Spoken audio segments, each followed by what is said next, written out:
Hello everyone and welcome back to our channel. In this video, I'm going to review Taxact.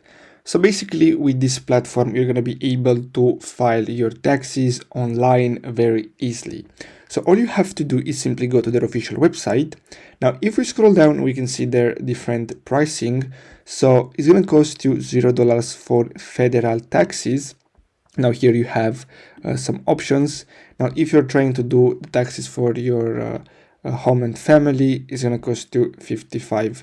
Then you have investments and entrepreneur, so it's going to be up to $100, but you can do everything online and that's amazing. So here you have the free plan. As you can see, student loan interest, unemployment income. Here you have W2 income. Then here we have other options. So all you have to do is simply click on start, and then you're gonna have to create your free account and you can start filing in your taxes for the year. So I really hope you found this video helpful. Don't forget to like and subscribe. Thanks for watching.